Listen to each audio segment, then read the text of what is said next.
Isang mapagpalayang araw po sa atin lahat, mga kaibigan. Ito po ang Kawal ng Demokrasya, Kawal de Carbonell.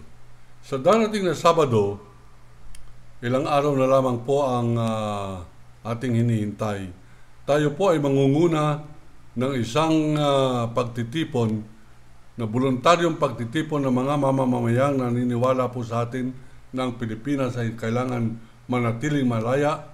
Sa araw ng kalayaan na yan, June 12, ay magtutungo po ako dyan sa harap ng Luneta Quirino Grandstand, na kung saan maglalagay po ako ng napakalaking tent, maglalagay po ako ng mahabang lamesa at mga 18 mga silya upang doon pipirma ng petisyon ang mga voluntaryong mga nakikinig po sa atin sa ating pong pitak ng radio, YouTube at Facebook. At dito, mananawagan po tayo, ang petisyon ay simple lamang, na kinakailangan igalang ng gobyernong Duterte ang desisyon ng United Nations nagsasabing ang Pilipinas ay sadyang para sa mga Pilipino at ang mga Intsik ay walang karapatan sangayon sa batas o kasaysayan na sakupin ang anumang teritoryo ng Pilipinas. Yan po ay panawagan, petisyon, pag-aatas, atin pong sinasabihan ng ating gobyerno. Sino po yung gobyerno? Yan po ang Malacanang, yan po ang Hudikatura, Judiciary, yan po yung Legislative o yan po mga mambabatas. Sino pa po? Yan pong mga sundalo natin, kasundaluhan, military, police, lahat ng sangay ng mga law enforcement agencies.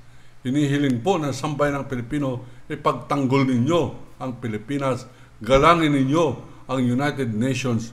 Huwag kayong papayag na yan ay ibabasura, huwag papayag doon sa sinasabi ni Panelo na it is a useless at ni Duterte that it is a useless document. Huwag po tayo makikisali riyan. Hihiwalay tayo. No, we believe that there is value, we believe that it should be respected, we believe that it should be upheld. Yung pong decision na yan ng United Nations Permanent Court of Arbitration.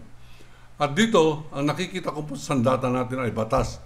Sandata po natin ay katotohanan at pinakamalaking sandata na wala sa Pilipinas, pagmamahal sa sariling bansa.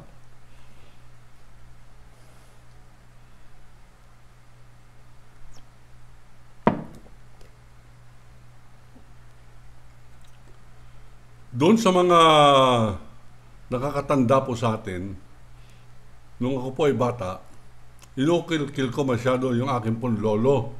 Yung aking pong lolo ay napakagaling magkastila, napakagaling po sa kasaysayan, napakatalinong tao. At inuukil-kil ko sa kanya ano ang buhay nung tayo ay alipin pa ng Kastila.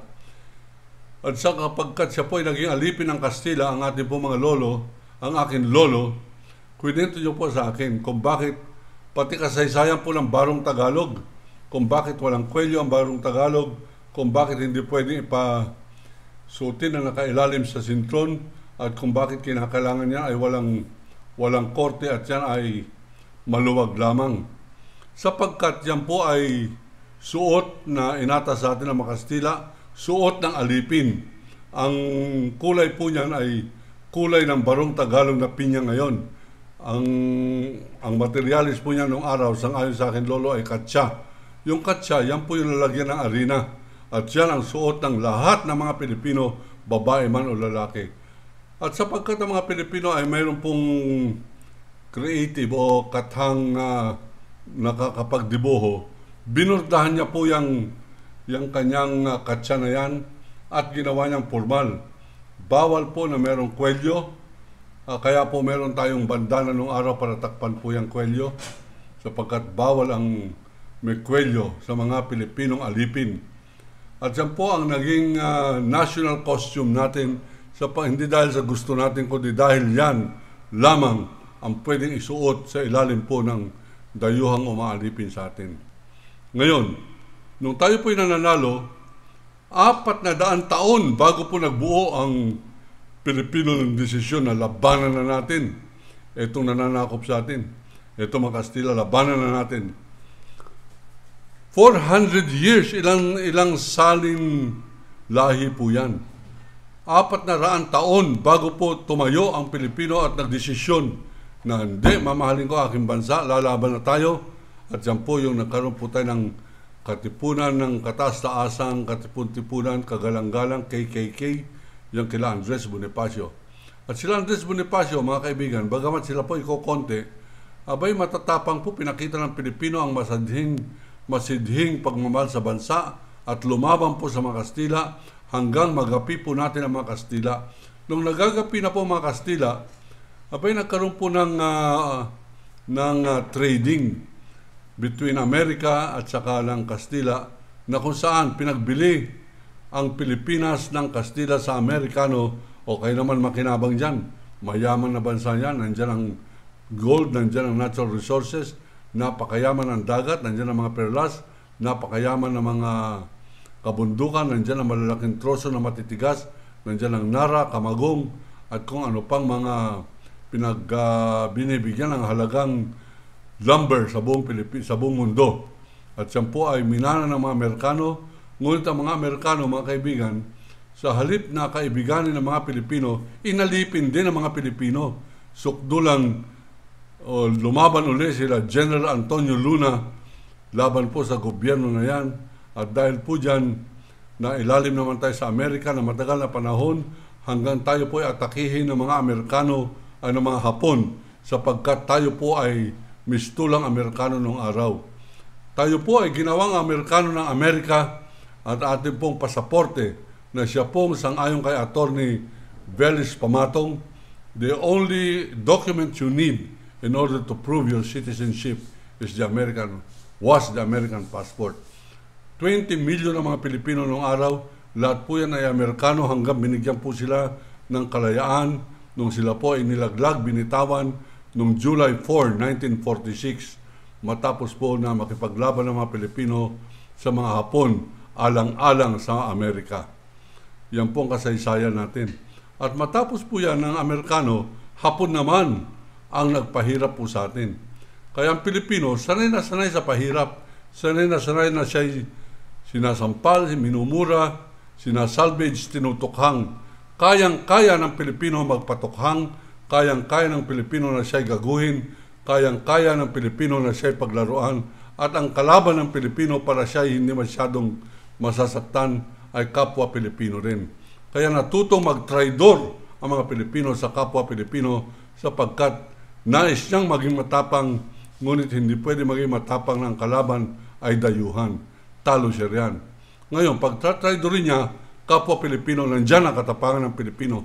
Pareho ngayon, na para maging matapang itong mga taga Duterte, abay labanan nila ang Dilawan, labanan nila ang mga NPA, labanan nila Muslim, labanan ng lahat, maliban lamang doon sa kalaban ng bansa na Dayuhang Inchik, sapagkat ang Dayuhang Inchik kakampi ng traidor na digunggong inutil duwag Duterte.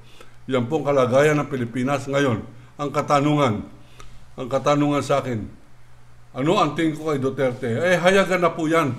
Yan si Duterte ay traidor, si Duterte walang karapatan na maging Pangulo ng Republika ng Pilipinas. Given na po yan. Ano po ibig sabihin ng given? Suko na tayo dyan, talang ganyan, nandyan na yan. Wala na tayong magagawa. Wala ba tayong magagawa? Meron.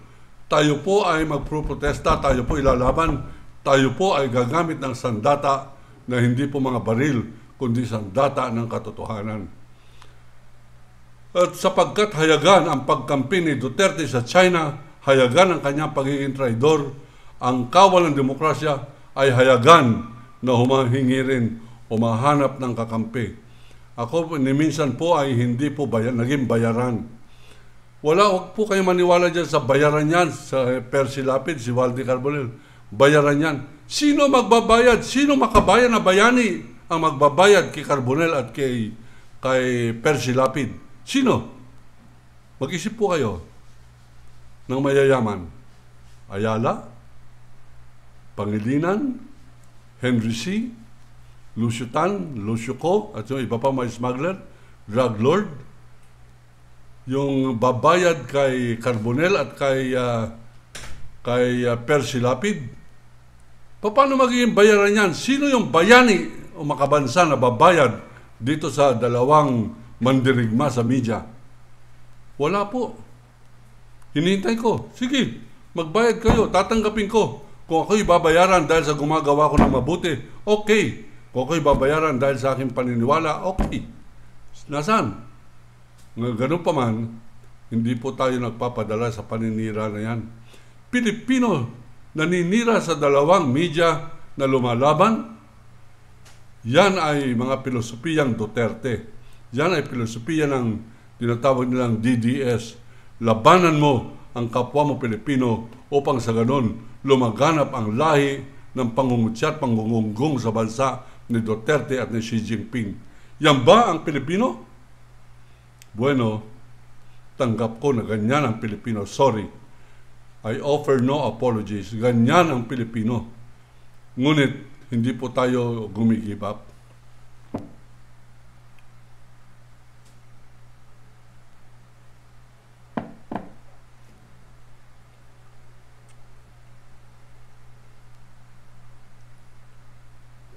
Nung isang araw, nakita ko po ang ating subscribers. 9,000 subscribers ng Kawal ng Demokrasya. Kawal ng Demokrasya na nananawagan magkaisa sa June 12. Subscribing followers, 9,000.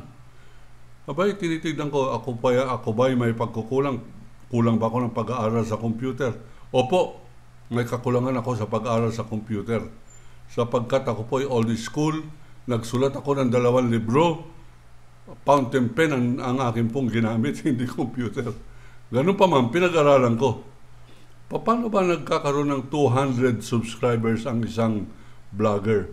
Pinag-aralan ko po yan. Nakita ko, yung isang babae na medyo may itsura naman, siguro mga 23 years old, nagpunta sa isang probinsya, siya po'y kinukunan ng kamera, ang kanya pong panawagan ay kung paano maglilimas ng sapa upang humuli ng isda.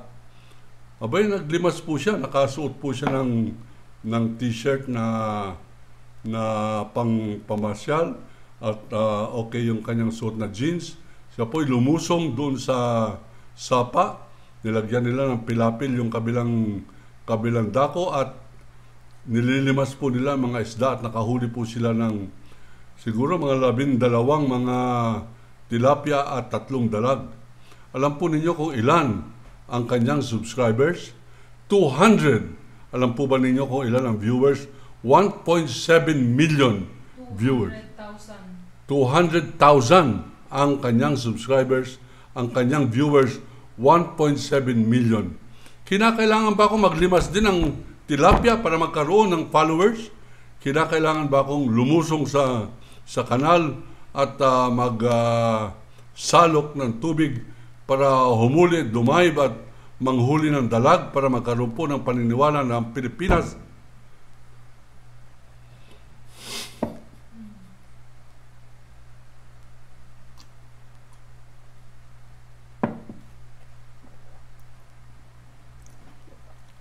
Para sa Pilipino, kung kinakailangan,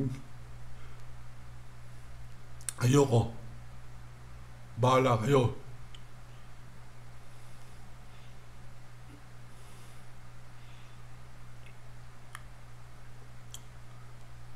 Kung magsusubscribe kayo,